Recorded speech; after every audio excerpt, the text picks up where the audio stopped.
It's Friday, November 1. It's 54 days until Christmas. Here's what's making the news today. Better enforcement in the future, says President Granger, and Agro-Processing and Training Center opened in Region 6. Welcome to InfoHub. We have lots to tell you. There are now police commanders in the 10 administrative regions across the country, effective September 30.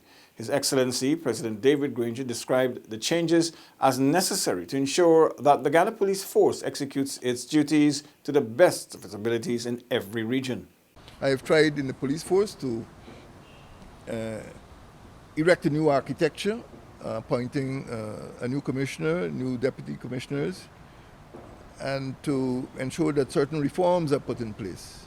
The head of state was appearing as a guest on the podcast Inside Sources. The police divisional structure has been modified to coincide with the administrative structure, so that the types of crimes that we saw occurring in the hinterland, which was one police division, Region 1, Region 7, 8, and 9, were one division. I mean, this is 3/4 of our country. And a lot of crimes took place there: interpersonal violence, illegal migration, mining, pollution of our rivers. And we now have 4 police divisions which will be responsible for enforcing the law in those areas. The police division in Region 1, Burima Waini, is headed by Senior Superintendent Wendell Blanham. Region 2, Pomeroon Supernam, is headed by Superintendent Crystal Robinson. Senior Superintendent Lyndon Lord retains his position in Region 3, Essequibo Islands, West Demerara. Due to its large populace, Region 4, Demerara Mahaica, is divided into 3 subdivisions: Georgetown, East Bank of Demerara, and East Coast of Demerara. Former A Division Head Assistant Commissioner and Commander Marlon Chapman is responsible for the capital city. Head of the Police Narcotics Branch, Senior Superintendent Curly Simon, is in charge of the East Bank of Demerara corridor, and Assistant Commissioner Royston Andrews Jr. will be in charge of the East Coast of Demerara. In Region 5, Mahaica Berbice, Superintendent Jonathan Stevens is the new commander. Region 6, East Berbice Quarantine, is headed by Senior Superintendent Calvin Brutus. Assistant Commissioner Kevin Adonis, the previous commander for dissolved F Division, is now the commander for Region 7, Kayuni Mazruni. Former A Division Deputy Officer in charge of Traffic, Superintendent Ramesh Ashram, is now responsible for Region 8, Putaro Seperuni. Region 9, the Upper Taquatu, Upper Essequibo areas, commanded by Superintendent Keithon King, and Superintendent Cortland Winter, who served as Superintendent of the Court, now has responsibility for Region 10, Upper Demerara, Berbice. As Agriculture Month wrapped up and Tourism Month begins, an inaugural Tourism Expo and Business Summit has been launched. This serves as the perfect transition activity that encompasses the marriage that can occur between the two sectors. This event is meant to spur greater interest and investment in an area which is underexploited in Guyana, but for which there's so much potential.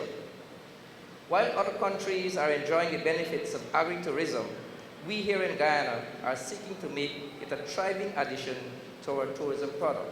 Minister of Business, the Honorable Hemraj Rajkumar, was at the time addressing the gathering at the launch of the inaugural Agri-tourism Expo and Business Summit. The event ties in with Guyana's focus and drive towards sustainable green development, which are driving forces for both tourism and agriculture. The exhibition, which opened on Friday, will last for 2 days. It features a business summit being conducted simultaneously. The chair that I'm sitting on is 100% bamboo. This is just one of many unique items that we're going to find here today at the Agri-tourism Expo. The InfoHub team spoke with the director of Guyana Tourism Authority, Brian Mullis, to learn what is being done to push tourism for locals. We are focusing more and more working with Region 2 for the same reason. You'll hear us launching with Region 2 an initiative to formalize that tourism circuit with some new products that we've been working on in a couple indigenous communities there. You'll also be hearing more and more about, as the new year progresses, new Guyana getaways where our operators are offering discounts that are accessible to residents. This, coupled with the newly launched 7 Curry Tour in the capital city and the Moraikabai Day Tour, are all intended to entice locals to explore Guyana. Reporting for InfoHub, Nikosi Bruce. A modern 2-story facility has been officially handed over to the St. Francis Community Developers Group of Region 6. This will house an agro-processing and skills training center. The initiative was supported by the government of Japan. In February of 2018, the people and government of Japan, through its grant assistance for grassroots security project, in short acronym, GGP, made available a sum of US dollars 90,797 US dollars. Or, ladies and gentlemen, after negotiation with Republic Bank, we had a sum of 19,240,000 Guyana dollars for the construction of a skills training resource center, which will focus on job readiness, skills training, responsive education, job creation. That was Chief Executive Officer of the St. Francis Community Developers, Alex Foster. During the commissioning ceremony at the headquarters in Port Morant, Foster said the goal is to support the largest source of employment for residents in the region by offering technical support and various avenues income through the creation of byproducts. In her feature address, Minister within the Ministry of Agriculture with responsibility for rural affairs, Honorable Valerie Adams Yearwood, emphasized that the industry allows persons to capitalize on adding their signature style among other gains. She said the Agri-Ministry has been advocating for the development of the sector and will continue to invest in it. Government will continue to invest heavily in the agro-processing sector by offering technical support in every way possible. In 2017, the Ministry, through the Agriculture Sector Development Unit, fondly called the ASDU, donated a number of processing equipment to the Guyana School of Agriculture with the aim of improving the school's agro-processing and commercial production. The minister emphasized that the agro-processing sector is an avenue for youth to feel empowered while stimulating job creation in both the urban and rural communities. Meanwhile, Second Secretary of the Embassy of Japan, Toshihide Kanaya, assured that collaborative efforts between the two countries will continue. For InfoHub, Anara Khan. Still to come, St. Rose's High hosts Career Fair and Rehab Center moves for recognition as a national complex. Details after the break.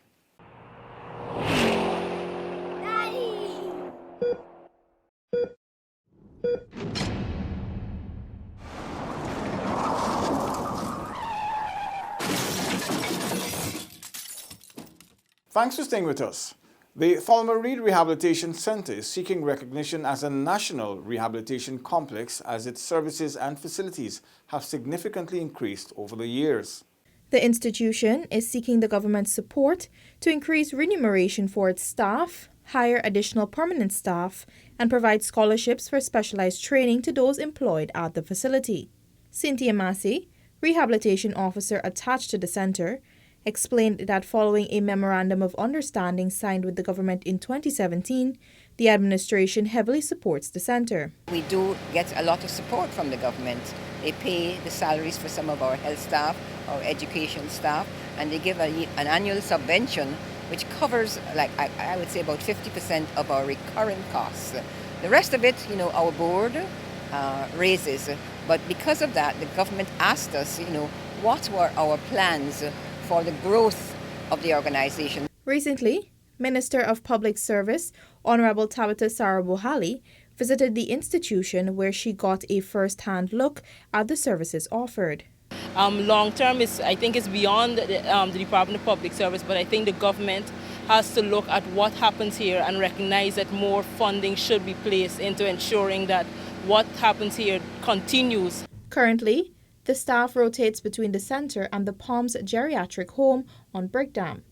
According to Minister Sarabohali, this arrangement is not in keeping with the facility's mandate since special attention is required for most of the individuals serviced at the center. The Ptolemy Reid Rehabilitation Center is a non-profit organization providing rehabilitation services for children and adults with physical or developmental disabilities. The facility also provides dormitory or part-time residence for children with special needs, audiology, and manufactures orthotic devices and prosthetic limbs. For InfoHub, Anara Khan. Students are being encouraged to grasp opportunities in the new and emerging sectors. This call was made by Minister of Public Telecommunications, the Honorable Catherine Hughes, who delivered remarks at the St. Rose's High School Career Fair.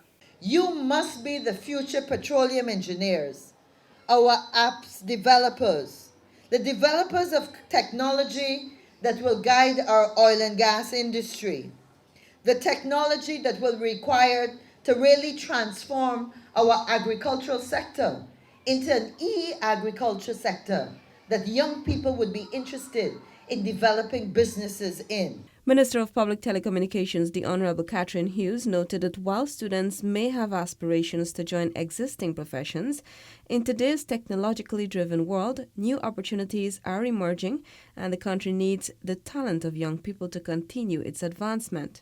You are the chosen generation, a generation of proud, capable Guyanese. We in Guyana have been bestowed as a country with even more natural resources than we knew we had.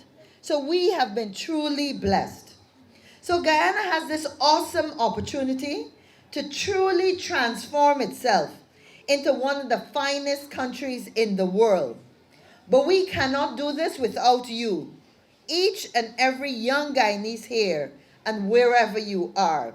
The students were also asked to consider volunteerism as a means of gaining experience in the various fields and always adopt the correct attitude towards success. Representing the Director General of the Ministry of the Presidency was Dr. Astel Collins, a renowned youth leader who left the students with some advice. There are students who may not be academically inclined, but they are still necessary for the development of Guyana. So some of you might not do good in a particular subject or a particular class. It does not diminish who you are. The event was planned with the aim of helping the grade 9 students connect with their future and plan ahead. Agencies such as the Guyana Revenue Authority, the Guyana Police Force, the Government Technical Institute, and others participated in the career fair. The GRA also donated a total of 30 computers to the school. Reporting for InfoHub, Natasha Smith. Is beginning to look a lot like Christmas as Guyana's division of the Salvation Army launched its annual Christmas Kettle Appeal today at the Guyana. Soon Guyanese will be greeted with the familiar sight of the red donation bucket whilst doing their seasonal shopping. Exxon's country manager Rod Henson gave the first contribution. Also making contributions were Foreign Secretary Carl Greenwich and His Worship the Mayor of Georgetown, Pandit Ubraj Narayan. The Kettle Appeal occurs during the Christmas season to help meet the needs of others. The donations garnered from the kettle have been used to provide food, shelter, rehabilitation, and much more for persons and families in crisis throughout the world. Before we close, here is some important information from the Guyana Elections Commission.